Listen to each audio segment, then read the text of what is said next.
Vamos a Hechos 17, hoy va a tocar 10 al 15.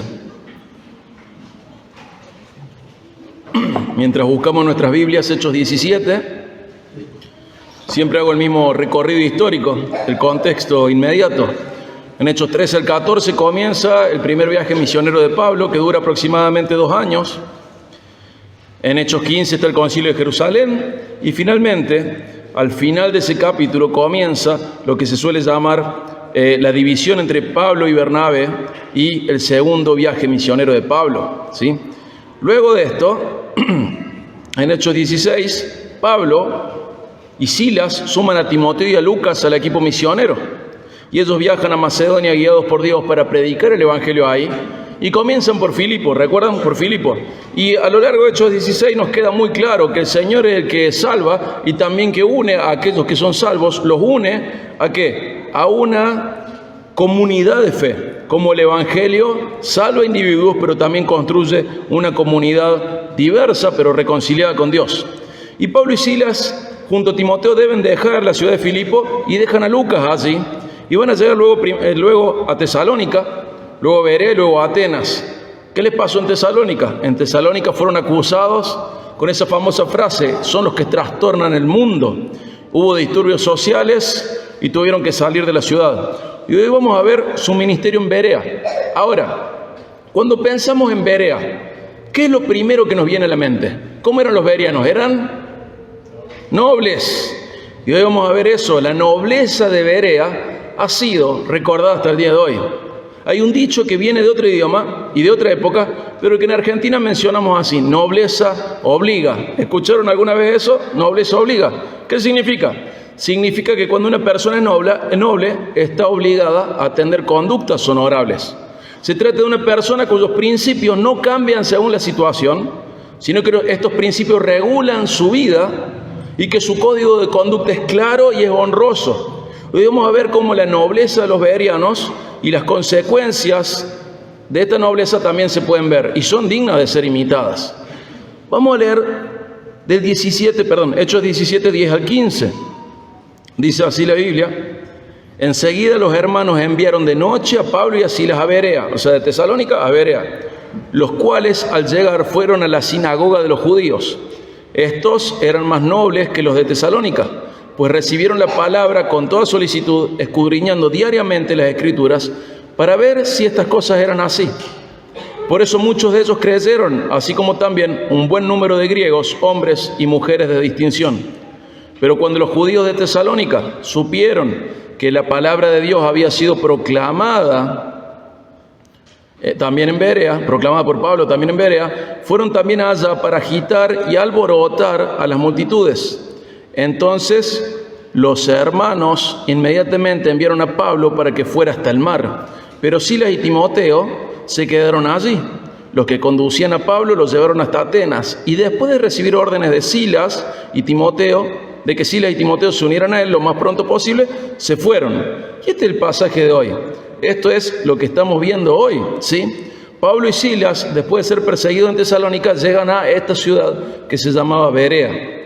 Encuentran en este lugar una audiencia diferente a los de Tesalónica. Y el texto nos dice que la diferencia con los de Tesalónica era que los de Berea eran más nobles que los tesalonicenses. Y la pregunta principal es, o la primera pregunta es: ¿en qué radica esta nobleza? La nobleza en este contexto no radica en una posición social, sino en ¿qué? Una disposición honorable y abierta a la verdad. Los bereanos fueron reconocidos por su actitud frente a la palabra de Dios, hacia la palabra de Dios. Y los bereanos nos ofrecen un ejemplo de cómo nosotros hasta el día de hoy debemos recibir las enseñanzas y también de perseverar frente a la oposición. Vamos a leer de nuevo del 10 al 11 y vamos a ver el primer punto: nobleza en la recepción de la verdad. El segundo punto va a ser nobleza que produce frutos. Y el tercer punto va a ser nobleza en el sufrimiento. Pero vamos a ver esta nobleza, que es el punto 1, en la recepción de la verdad. Leyendo Hechos 17, 10 y 11. Dice así: enseguida los hermanos enviaron de noche a Pablo y a Silas a Berea, los cuales al llegar fueron a la sinagoga de los judíos. Estos eran más nobles que los de Tesalónica, pues recibieron la palabra con toda solicitud, escudriñando diariamente las Escrituras para ver si estas cosas eran así. Y acá tenemos desarrollado el concepto de nobleza. ¿En qué estaba la nobleza? En la recepción de la verdad. Los bereanos eran más nobles que los tesalonicenses, nos dice la Biblia. ¿Y qué les había enseñado Pablo a los tesalonicenses? ¿Se acuerdan en Hechos 17, 2 al 3? Dice que él enseñaba el Evangelio y dice, discutió con ellos basándose en las Escrituras. Y el versículo 3 dice, explicando y presentando evidencia, y ahí presenta el Evangelio. ¿Qué es lo que hacía Pablo? Lo que hacía Pablo era mostrar el Evangelio y mostrar las Escrituras y ver cómo había una coincidencia entre el Evangelio y las Escrituras, cómo las dos cosas estaban íntimamente relacionadas y acordaban entre sí, cómo realmente el Evangelio estaba sostenido en el Antiguo Testamento. Eso es lo que hacían. Y dice la Biblia cómo recibieron los tesalonicenses. Recordemos, se nos dice que los bereanos eran más nobles que los de Tesalónica, pero quiero mostrarles cómo recibieron la enseñanza los de Tesalónica. ¿Acaso los de Tesalónica fueron tercos? ¿Fueron malos? ¿Fueron necios? Fíjate en Primera de Tesalonicenses 2:13, esta carta que se le escribe a los hermanos de Tesalónica. ¿Cómo se nos dice que ellos recibieron esta verdad? Primera de Tesalonicenses 2:13. En la diapositiva siempre van a tener ahí los pasajes si alguien no llega a buscarlo a tiempo.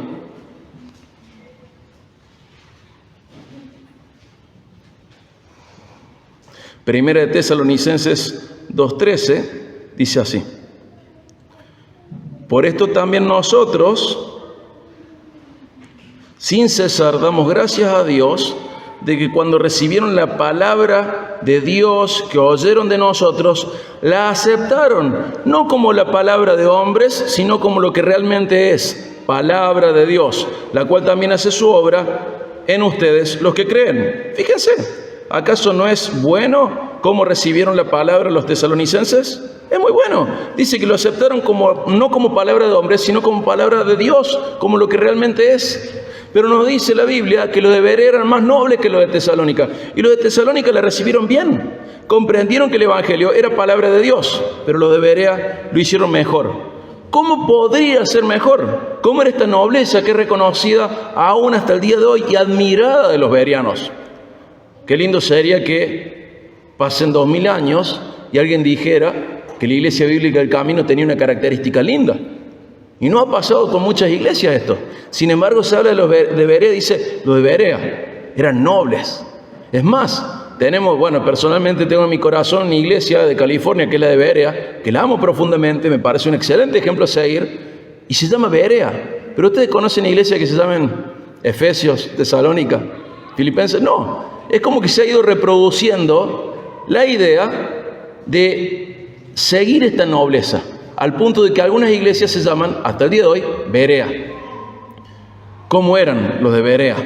Los de Berea eran enseñables, pero espiritualmente eran cautos. Recibieron la enseñanza, pero la compararon con las Escrituras para confirmar si la enseñanza era correcta. Esto hace de que ellos tengan una capacidad de ser enseñables, pero no ser manipulables. De esta nobleza bereana faltan un montón de lugares. A veces las personas son muy enseñables, pero son manipulables. No concuerdan las enseñanzas que reciben con la Biblia y no se dan cuenta. Y la nobleza estaba en eso, está en eso. Lo correcto, lo noble, es ser enseñable y también analizar todo a la luz de la Biblia. Dios le va a enseñar a la iglesia cómo desarrollar esta nobleza. Fíjate, por ejemplo, lo leo rápido.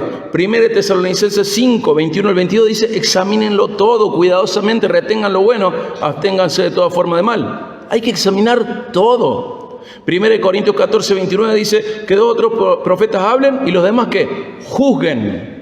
Fíjense si lo que están diciendo esas personas que predican es cierto. ¿Cierto cómo es? Es cierto si está bien de acuerdo a la Biblia. 1 Juan 4:1. Amados, no crean a todo espíritu, sino prueben los espíritus para ver si son de Dios, porque muchos profetas falsos han salido del mundo. 1 Pedro 2:2, deseen como niños recién nacidos la leche pura, la leche no adulterada de la palabra, para que por ella crezcan para salvación. No es solamente desear alimento espiritual, sino que ese alimento espiritual como tenía que ser, puro, no adulterado. Y en Santiago 1:21 dice, desechando inmundicia, desechando todo el resto de malicia, reciban ustedes con humildad la palabra implantada, que es poderosa para salvar sus almas. Fíjense que esta nobleza se va desarrollando a lo largo de la Biblia. Examinen todo, juzguen lo que escuchan, prueben los espíritus, deseen alimento espiritual puro, no adulterado, recíbanlo con humildad. Esa es la nobleza que los bereanos tenían, que en la Biblia se nos enseña a tenerla. Muchas personas desean alimento espiritual, pero no es puro, es adulterado. Muchas personas son enseñables, pero también son manipulables porque no miran, no se fijan, no prestan atención si lo que están escuchando desde un púlpito es bíblico o no. Y esas personas, lamentablemente, caminan a veces hacia la perdición y si no, caminan hacia la no santificación. Es un problema muy común. Pero nosotros debemos aprender de los bereanos y adquirir este tipo de nobleza. La nobleza, al estilo de los bereanos, es la combinación de dos cosas. Por un lado, una disposición crítica y reflexiva para discernir la verdad, examinándolo cuidadosamente, examinando cada enseñanza a la luz de la Biblia. Pero por otro lado, tener una receptividad humilde, deseosa hacia la palabra de Dios, valorándola como la fuente de crecimiento espiritual y la fuente donde está el mensaje de nuestra salvación. Y este equilibrio entre discernimiento y humildad es lo que hace que la actitud de los bereanos sea ejemplar hasta el día de hoy, digna de ser imitada, enseñables pero no manipulables, humildes para escuchar la enseñanza, pero cautos para analizar esa enseñanza y compararla con las Escrituras. ¿Faltará nobleza en las iglesias en general? Sí. ¿Nos faltará nobleza a nosotros también? Puede ser, pero siempre tenemos que tener esta disposición a crecer en la nobleza, le vamos a decir, bereana, que en realidad es una actitud madura de un cristiano. Escucho, soy receptivo, pero analizo todo a la luz de la palabra para ver si es cierto. Primer punto, nobleza en la recepción de la verdad. Segundo punto, una nobleza que produce muchos frutos, que produce frutos verdaderos, mejor dicho. Fíjense en Hechos 17:12.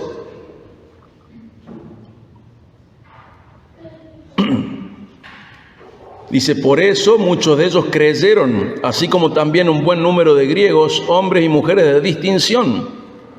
Fíjense, hubo mucho fruto. Dice, muchos de ellos creyeron. Eran nobles, escuchaban, eran receptivos, analizaban a la luz de la palabra y creían. Esta actitud enseñable, pero cauta, criteriosa, fue útil para ser convencidos de la veracidad del Evangelio, de la veracidad de la identidad de Jesús como Mesías, como Hijo de Dios, como Dios encarnado. No es que era porque se predicaba del frente que era cierto y era verdadero, sino que ellos analizaban a la luz de la Biblia si era cierto. Y viendo las evidencias, ¿qué hicieron? Creyeron. Esta actitud frente a la enseñanza espiritual produjo mucho fruto verdadero. La fe de los bereanos no era ciega y no era superficial. La fe de los bereanos era el resultado de una investigación diligente de lo que escuchaban, de un análisis criterioso de lo que escuchaban, de un juicio de lo que escuchaban. Al recibir la palabra con una actitud crítica, pero humilde, muchos de ellos llegaron a una fe genuina y salvadora. Y este versículo destaca que creyeron judíos y también creyeron griegos, y también nos muestra la eficacia de una fe desarrollada en el conocimiento de la verdad. Cuando hay humildad para escuchar, pero no hay criterio, la enseñanza se transforma en manipulación y el fruto no es verdadero. Y eso es muy abundante en las iglesias de hoy en día. Personas que son, entre comillas, enseñables, pero no tienen criterio para discernir lo que escuchan. No lo comparan con la Biblia, no se fijan si es cierto lo que están enseñando desde el frente. Y eso produce frutos, pero no fruto del bueno, no fruto verdadero. Produce gente que lamentablemente crece en supersticiones, o por lo menos no crece en santificación, y muchos de ellos ni siquiera alcanzan o llegan o reciben, mejor dicho, la salvación de Jesucristo, porque no escuchan el Evangelio. En cambio, cuando la humildad frente a la enseñanza es acompañada con un criterio bíblico, el fruto que se obtiene es de personas realmente convencidas por el Espíritu Santo, que entregan su vida a Jesús, que reciben su salvación y que se someten al señorío de Jesucristo. Esto sucede cuando la actitud frente a la enseñanza es noble, con criterio y con humildad. Este fruto tiene la raíz ¿en dónde? En oír la palabra. ¿Se acuerdan Romanos 10:17? La palabra viene ¿por qué? Del oír. ¿Y oír qué? La palabra de Dios, la palabra de Cristo. Jesús en Juan 8:32 y Juan 8:36, en el 32 dice, conocerán la verdad, ¿y qué pasa? La verdad los hará libres. Y el 36 dice que si el Hijo los hace libres, ustedes serán realmente libres. Los bereanos fueron libres porque escucharon la verdad. Y la verdad les trajo esa fe que lleva a la salvación. Conocer la verdad trae libertad, da libertad. Este conocimiento trae libertad y este conocimiento trae frutos. Este conocimiento debe ser acompañado de otras cosas. Fíjense por favor en Filipenses 1, 9 al 10.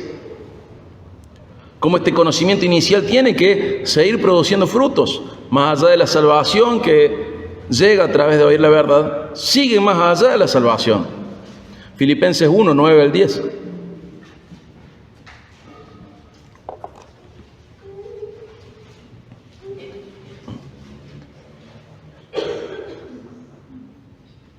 Dice Filipenses 1, 9 al 10, esto pido en oración, que el amor de ustedes abunde aún más y más en conocimiento verdadero y en todo discernimiento. Fíjate, ¿en qué debía abundar ese amor? ¿En qué?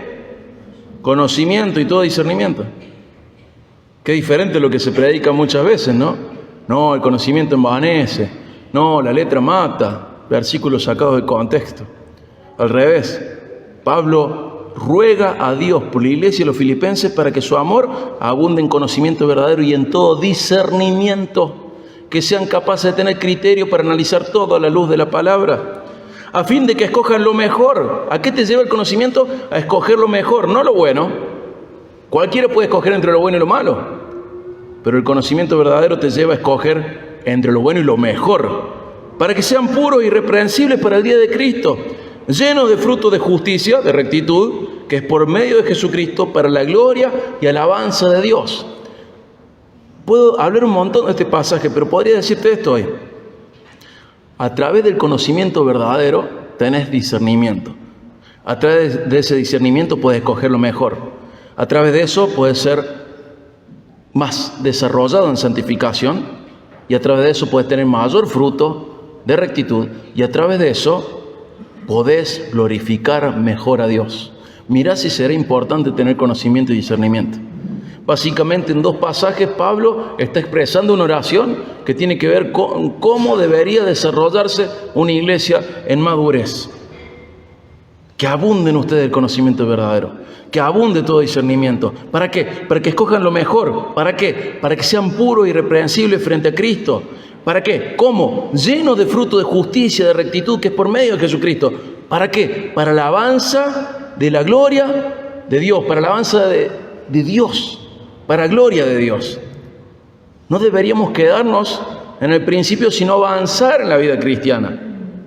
Fíjate 2 de Pedro 1, 3 al 7.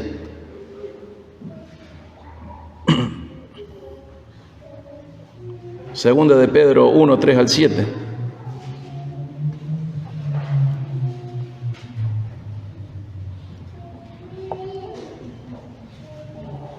Pues su divino poder nos ha concedido todo cuanto concierne a la vida y a la piedad.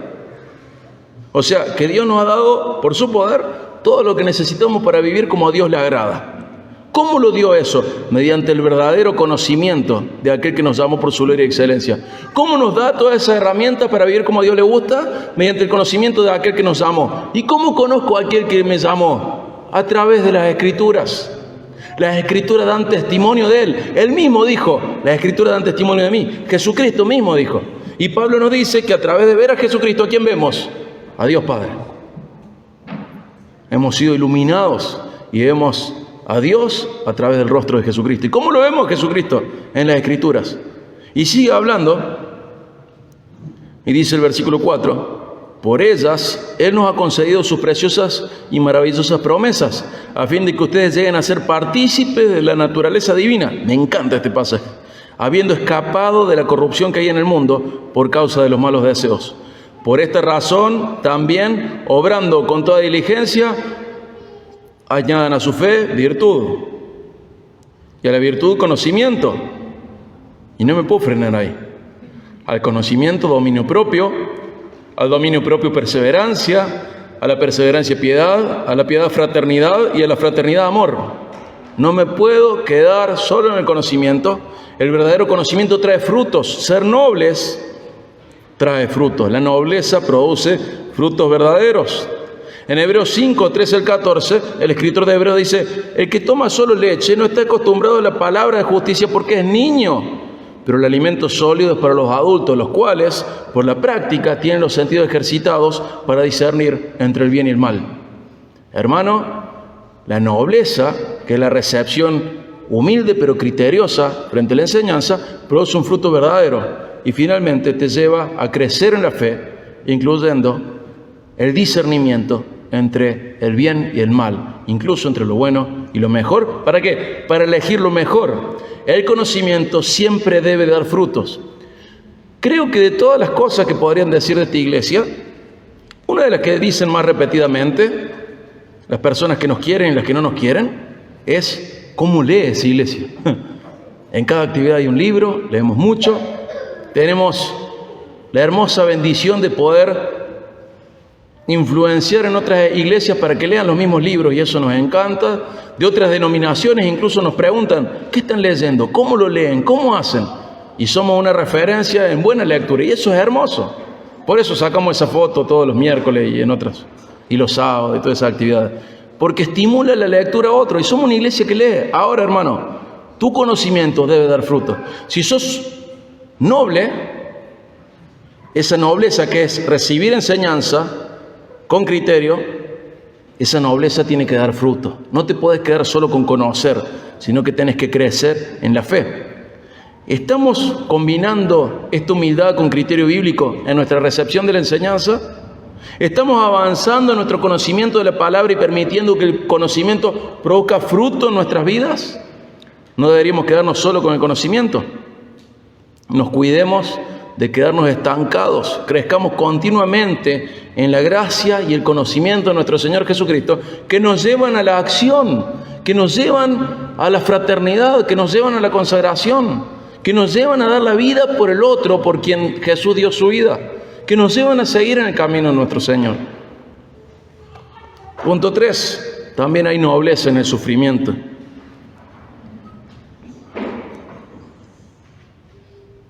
Hace poco leía un artículo y decía: lamentablemente muchos les enseñan a los cristianos que los cristianos no van a sufrir. Sin embargo, la Biblia nos enseña que el cristiano sí va a sufrir y que debe hacerlo bien.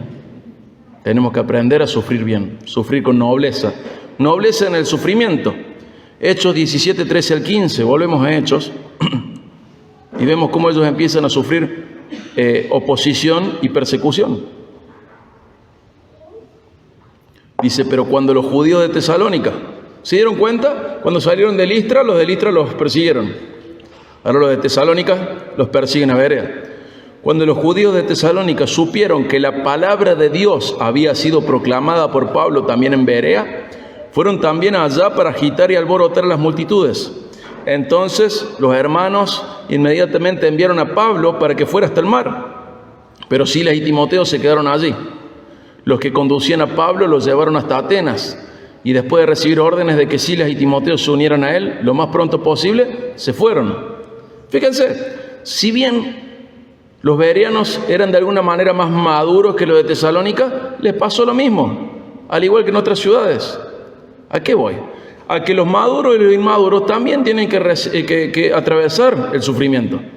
No es que el sufrimiento les pasa a algunos porque son carnales, porque son inmaduros. Ese sufrimiento puede venir si es consecuencia de tu pecado. Pero fuera de las consecuencias de nuestro pecado, toda persona, tanto madura como inmadura, consagrada o no consagrada, atraviesa sufrimiento. Y es necesario comprender que aún los maduros sufren los mismos problemas que los inmaduros. Es más, el sufrimiento es una marca del verdadero creyente, del verdadero seguidor de Jesucristo. En Filipenses 1:29 dice Pablo: a ustedes no solo se les concedió, por amor de Cristo, no solo creer en Él, sino también sufrir por Él. Y en 2 Timoteo 3:12 dice que todos los que quieran vivir en piedad, en sujeción a Dios, los que quieran vivir piadosamente en Cristo Jesús, serán perseguidos. Hay una marca sobre el cristiano. En ningún momento dijo, bueno, los que son maduros no van a sufrir, los que son más espirituales no van a sufrir. No, al contrario. A veces hay personas que piensan que el sufrimiento es para los inmaduros, pero eso no es la verdad. La verdad es que nadie está exento de recibir persecución y oposición. La madurez espiritual no significa ausencia de dificultades, sino la capacidad de enfrentar bien la adversidad, enfrentarla con sabiduría. Agustín de Hipona dijo: Dios tuvo un solo hijo sin pecado, pero ninguno sin sufrimiento. R.C. Sproul dijo: ¿por qué le pasan cosas malas a las personas buenas? En realidad eso pasó solo una vez, y esa persona buena se ofreció un sacrificio voluntariamente en la cruz. Él era el único bueno. Y en el pasaje de Hechos 17, los bereanos nos muestran cómo la madurez espiritual se manifiesta también en la manera en que responden a la persecución. ¿Qué hicieron ellos? Bueno, el problema con Pablo, tómenlo, llévenlo. ¿Qué hicieron? Expusieron su vida para proteger a Pablo. En medio de esta prueba, buscan proteger a Pablo y proveen todo lo necesario para que Pablo llegue a donde debe llegar, cuidando de su seguridad, para que el ministerio continúe. La madurez espiritual implica perseverar en la misión de Dios, incluso cuando enfrentamos oposición. Qué triste es pensar y ver que algunas personas siguen a Cristo en tanto no tengan dificultades. Y cuando hay dificultades ya no siguen. Es como el tercer terreno de la parábola del sembrador. Cuando hay preocupaciones de la vida, ya no siguen. Los bereanos nos demuestran esa perseverancia, aún a pesar de la oposición, aún a pesar del sufrimiento, en que no entregan a Pablo, sino que lo protegen y permiten que el evangelio siga avanzando. Buscan que la bendición continúe. La madurez espiritual de los bereanos se manifiesta en su respuesta sabia, protectora en medio de la oposición, en medio de la persecución. Ellos enfrentan ellos enfrentan la adversidad con fortaleza y son intencionales en cuidar a sus hermanos para que ellos puedan perseverar en la misión que Cristo les dio. El sufrimiento con nobleza soporta la prueba y aún en la prueba no deja de bendecir a los demás, sino que sigue buscando lo mejor para el resto. En otras palabras, no se trata de no se trata de no sufrir, sino de sufrir bien, encarando la oposición y la adversidad con madurez, con nobleza. Y acá vamos a hacer dos subpuntos de este punto 3, nobleza en el sufrimiento. ¿Cómo enfrentan el sufrimiento los cristianos? ¿Cómo es sufrir bien? ¿Cómo deberíamos vivirlo nosotros? Y voy a mencionar solo dos subpuntos: con confianza y actuando con sabiduría. Fíjate lo que nos enseña 1 de Pedro 4, 12 al 13. Este primer subpunto, con confianza, sufrir con nobleza, o nobleza en el sufrimiento, con confianza.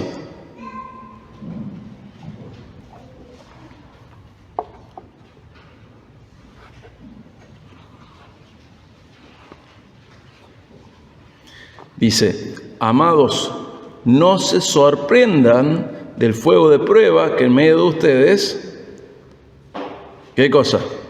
Ha venido ¿para qué? Para probarlos, como si alguna cosa extraña les estuviera aconteciendo. Fíjate, ya lo hemos hablado muchas veces a este tema. No es extraño que el cristiano sufra. Dice: antes bien, en la medida en que comparten los padecimientos de Cristo, regocíjense, para que también en la revelación de su gloria se regocijen con gran alegría. Jesús mismo dijo en Juan 16:33, estas cosas les he hablado para que en mí tengan paz. En el mundo tendrán ¿qué? Aflicción, tribulación. ¿Y qué dice? Confíen, yo he vencido el mundo, dice Jesús. Atravesamos las pruebas con confianza en Jesucristo, sabiendo que esto no es nada raro, es lo que nos va a tocar. Sin embargo, esto nos permite atravesarlo de una manera diferente. ¿Qué nos permite atravesarlo de una manera diferente?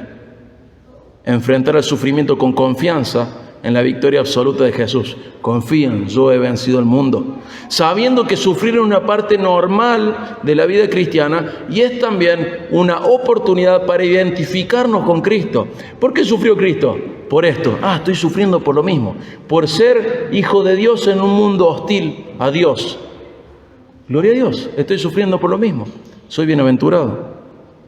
Esta confianza en Jesucristo en el medio del dolor nos ayuda a mantener la perspectiva correcta, la visión clara y a encontrar un gozo incluso en medio de las pruebas. Sabemos que las pruebas pueden producir en nosotros perseverancia y hacer que nuestra fe se desarrolle y madure y nos identifica más con Cristo.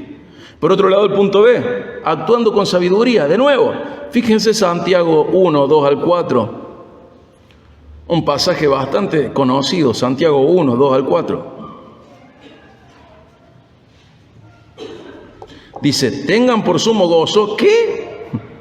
Recién decía, 1 Pedro 4, 13, regocíjense. Y acá Santiago dice, tengan por sumo gozo, hermanos míos, cuando se hallen en diversas pruebas, sabiendo que la prueba de su fe produce ¿qué? Paciencia. ¿Qué es la paciencia? Esa perseverancia. Y que la paciencia tenga su perfecto resultado, para que sean perfectos, o sea, maduros y completos, sin que nada les falte. En lugar de quedarnos pasivos ante el sufrimiento, debemos actuar con sabiduría, haciendo que, desarrollando nuestra perseverancia, desarrollando nuestro crecimiento en Dios, nuestro crecimiento espiritual, ver a las pruebas como la herramienta de Dios para identificarme con Cristo y para hacerme crecer en mi vida espiritual. Ver a las pruebas de Dios como una herramienta para hacerme perseverante, para confirmar mi fe. ¿No les ha pasado que en medio de la prueba, misma prueba en diferentes años, la primera vez que lo vivieron patalearon, lloraron, insultaron al cielo, horrible, y la siguiente vez que la vivieron de una manera totalmente diferente, y fue solo a través de esa prueba que se dieron cuenta cuánto Dios había trabajado en sus vidas? Y decir, sí, nuestro Dios ha obrado en mi vida y la prueba ha sido vivida de una manera diferente. Antes me la llevé a marzo y acabo de aprobarla. Antes salí desaprobado y ahora salgo aprobado porque el Espíritu Santo me sostiene para atravesar esta prueba. Qué lindo es ver que en las pruebas incluso puedo encontrar lo que necesito para seguir creciendo. El sufrimiento con nobleza no implica una ausencia de dificultades, sino una forma madura de enfrentar estas dificultades. Y los bereanos nos muestran que aunque enfrentaron persecución, lo hicieron con una actitud madura, sabia, incluso protectora y pensando en los demás. La madurez espiritual, ¿a qué nos lleva? Nos lleva a enfrentar el sufrimiento con confianza, sabiendo que es parte del llamado cristiano. Y también a actuar con diligencia. Y tenemos que, en vez de estar en el sufrimiento y deshacernos de eso, ver cómo en medio de eso puedo cuidar a los demás, cómo podemos proteger nuestra comunidad, cómo podemos fomentar que la misión de Dios continúe. Y es lo que hicieron ellos. Protegieron a Pablo en vez de entregarlo y lo ayudaron a llegar, lo protegieron en el viaje. Y luego les van a llevar a sus compañeros. Para concluir, ¿qué es lo que vimos de los bereanos en Hechos 17? Básicamente 3 lecciones claves. Nobleza en la recepción de la verdad, nobleza que produce frutos verdaderos y nobleza en el sufrimiento. Con respecto a la recepción de la verdad, los bereanos recibieron la enseñanza con una mente abierta, pero crítica. Examinaron todo a la luz de las Escrituras para ver si lo que les enseñaba Pablo, que era el Evangelio, era verdad. Hermano, vos y yo debemos ser enseñables, pero discernir todo a la luz de la Biblia para no ser manipulables. Ahí consiste la nobleza admirada de los bereanos. Por otro lado, una nobleza que produce frutos verdaderos. La actitud de ellos produjo una fe genuina, que estaba fundamentada en ¿qué? En un conocimiento sólido, bíblico. Y nuestra fe también debe ser arraigada en la palabra de Dios y debe dar fruto en nuestra vida, alimentando nuestra fe, llevándonos a crecer espiritualmente. Y por otro lado, la nobleza en el sufrimiento. Aunque los bereanos eran más maduros que los tesalonicenses, no estaban exentos de sufrir. Les tocó lo mismo a los dos, lo mismo les tocó persecución. Enfrentaron la persecución con sabiduría, protegiendo a Pablo y perseverando en la misión de Dios y ayudándolo a continuar en el ministerio. La madurez espiritual no significa la ausencia de problemas, sino la capacidad de enfrentar la adversidad con confianza en Jesucristo y actuar con sabiduría espiritual. Y hermano, ¿a qué te puedo llamar? A que veamos el ejemplo que se nos ha dado en los bereanos, que lo imitemos, que seamos receptivos a la enseñanza, pero críticos, que seamos humildes frente a lo que escuchamos, pero que lo analicemos a la luz de la palabra, y que eso traiga un fruto en nosotros, y ese fruto incluya nuestro enfrentamiento también al sufrimiento. ¿Cómo lo encaro? Y aunque los bereanos nos ofrezcan ejemplos, ¿quién es nuestro ejemplo principal? Nuestro máximo ejemplo, nuestro ejemplo todo suficiente, Jesús. Y en Hebreos 12:3 nos habla de que tengo que mirarle a Él todo el tiempo para no cansarme en mi caminar espiritual. Y en Hebreos 12:3 dice: consideren pues a aquel, a Jesús, que soportó tal hostilidad de los pecadores contra Él mismo, para que ustedes no se cansen ni se desanimen en su corazón. Veo a los bereanos y me ofrecen un ejemplo hermoso. Pero para no desanimarme en este camino de la nobleza, tengo que mirar a Jesucristo. El ejemplo de los bereanos me sirve, pero no me alcanza. El ejemplo de Jesús me sirve y me alcanza. Considera a Jesús para que no se canse ni se desanime tu corazón. Miremos a los bereanos, nos sirvamos de su ejemplo, pero sobre todo miremos a Jesús. Él es nuestro todo y en Él confiamos, incluso en el medio del dolor, en el medio del sufrimiento, en el medio de la persecución. Incluso frente a la muerte, en Él confiamos y nuestra salvación está segura en Él. Hemos sido salvos por gracia a través de Él, a través de la fe en Él. Amén. Vamos a orar. Padre, agradecemos el ejemplo que nos regalás en nuestros hermanos de Berea. Te pedimos, Señor, que ese ejemplo impacte nuestras vidas, que produzca crecimiento en nosotros, que sea útil en nuestras vidas, que lo que hoy hemos leído no sea información, sino que este conocimiento traiga frutos, Señor. Que seamos nobles frente a lo que escuchamos, que tengamos esta actitud receptiva, humilde, pero también criteriosa, juiciosa, y que realmente podamos aprovechar el conocimiento y que ese conocimiento traiga frutos y esos frutos incluyan nuestra posición frente al sufrimiento, Señor.